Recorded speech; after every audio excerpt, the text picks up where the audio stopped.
Labaday na naman dahil tambak yung labahin ko. Ayan, nakasalang na dito yung kumot. Tapos, ina-dryer ko na yung mga damit kasi nakapagsimula na ako. Tapos, meron pa akong isang lalaban. Ayun, damit ni Papalo. Pagkatapos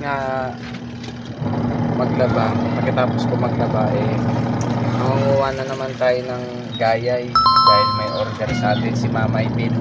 So, papakita ko na lang sa inyo. So, ayun mga boss, tapos na tayo magsampay. Doon naman tayo sa likod, manguha tayo ng gayay. Ayun yung mga gayay guys. Wow! Natin.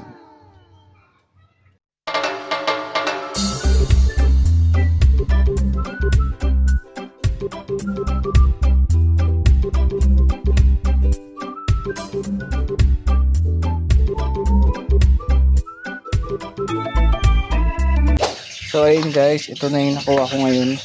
Hindi pa to tapos guys kasi lilinisin pa to, no? Tatanggalin pa yung mga butas-butas. Dito ko muna siya lalagay kasi puno na eh. Dito sa may tubig konti para hindi siya malanta.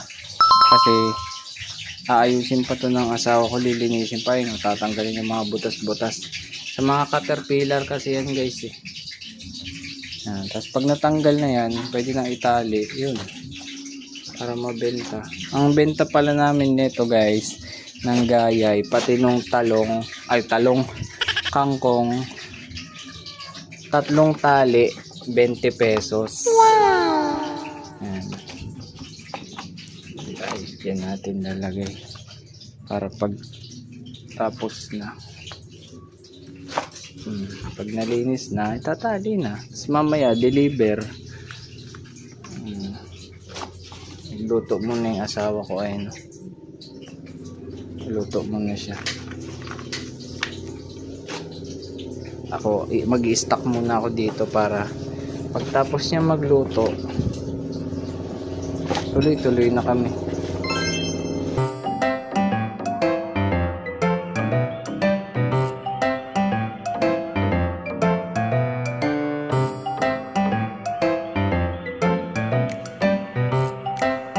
So ayun guys, ito na yung mga natali. Ayan, ganito yung itsura niya. Yan, ito pa yung iba. Nililinis.